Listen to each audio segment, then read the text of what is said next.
many ways. You know, we were discussing when Bernie Sanders was out of the race, I picked up a lot of his votes, and people had no idea because he was strong on not getting ripped off in trade and lots of the things that I've practiced and been very successful on.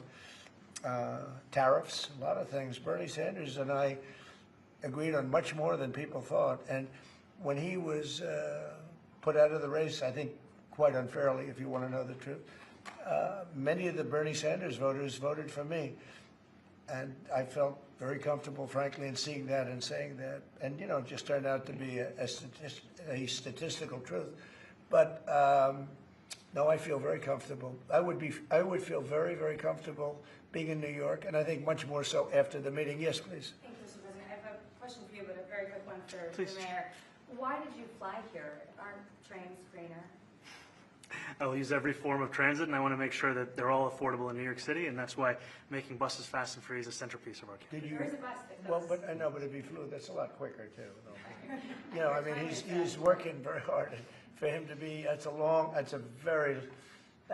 very long drive. I'll stick up for you. You know, the plane takes you 30 minutes, and driving takes you a And long Mr. time. President, I was wondering if you could clear up some confusion around a Washington Post report.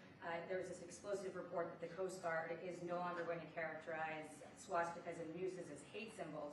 DHS called that a lie and fake news. Can you clear up? I don't know anything about it. When was this written? I think yesterday. Well, look, the Coast Guard's an incredible group of people. I know them very well. We just ordered a lot of new Coast Guard cutters, beautiful, the most magnificent ship. They look like yachts with lots of guns on them. So I don't know. I haven't seen any report like that, but certainly we want them to remain a great force, and they are. Mr. President, and you did a piece in all the 9 months around the world. I would like to ask Mr. Mamdani, you've accused the U.S. government of committing genocide in Gaza while President Trump was working on peace. Why that? I've spoken about the Israeli government committing genocide, and I've spoken about our government funding it. And I shared with the president in our meeting about the concern that many New Yorkers have of wanting their tax dollars to go towards the benefit of New Yorkers and their ability to afford basic dignity. And what we see right now is we're in the 9th consecutive year of more than 100,000 school children being homeless in our city. And there's a desperate need not only for the following of human rights, but also the following through on the promises we've made New Yorkers. And I appreciated the meeting we had and the work that we can do. Do you agree that President Trump didn't do a peace and worked hard to make the peace? Because he worked hard to do the peace in the Middle East and everywhere. Do you agree with that? I appreciate all efforts towards peace, and I shared with President Trump that when I spoke to Trump voters on Hillside Avenue, including one of whom was a pharmacist that spoke about how President Trump's father actually went to that pharmacy not too far from Jamaica Estates, that people were tired of seeing our tax dollars fund endless wars. And I also believe that we have to follow through on the international human rights, and I know that still today those are being violated, and that continues to be work that has to be done no matter where we're speaking of. Mr. Mr. President. President, thank you, Mr. President. Do you view the mayor-elect as the true leader of the Democrat Party? And do you think Leader Schumer's and Leader Jeffries, have to follow his lead? Well, look, I hope they have great leaders. This is a man that right now I think is focused on New York City. I really think he has a chance to do a great job. We're going to help him, but I really think he has a chance to do a great job. But I'll let you answer that. You consider yourself the leader of the Democrats? I think it's more appropriate for him. I consider myself the next mayor of New York City, and I keep my horizons firmly on New York City, and I appreciate the meeting with the president, which focused again on the 5 boroughs and whether New Yorkers could afford to live there. By the way, being the mayor of New York City is a big deal. Absolutely. I always said, one of the things I would have loved to be someday is the mayor of New York City. Being the mayor of New York, and especially now, because I think you're at really a turning point, one way or the other. It can go great, or it can go in a different direction. And I think you really have a chance to make it great. I appreciate what you're saying. Mr. President, you say you love New York City. Mr. Mamdani, does New York City love President Trump?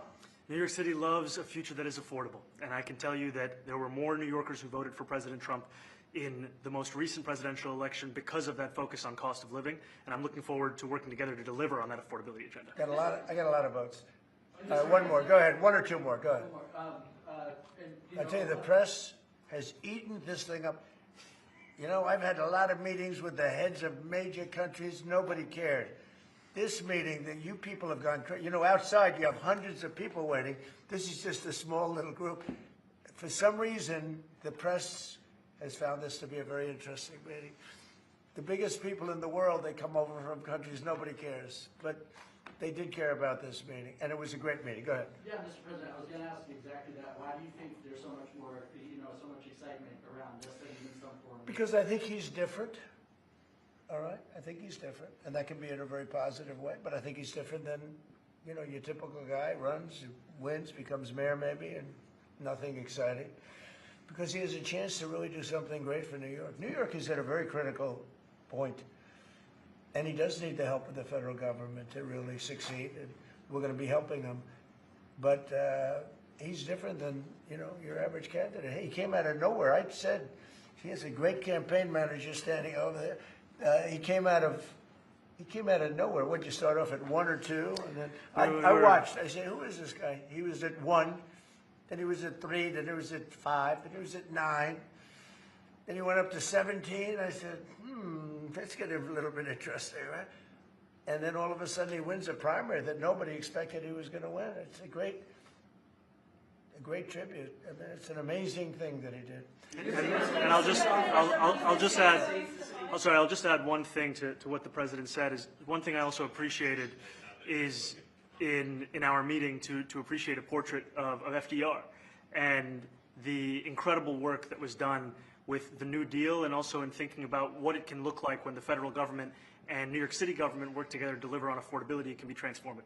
We have a great portrait of FDR that I found in the vaults that was missing for years. I found it, and I put it up. He's a Democrat, to the best of my knowledge. He's a Democrat. And when the mayor saw that portrait, he said, "Sir, do you mind if I have a picture taken by that portrait?" It's an amazing portrait. I hope the picture comes out good. But it's an amazing portrait in the cabinet room. So he's a big fan of the New Deal, I guess, and of FDR. Yes, ma'am. Thank you, Mr. President. You said that you both spoke about crime. Yeah. There are many police officers set to come off the rolls at the end of this year in New York City. Are you going to allow those police to be replaced with police officers?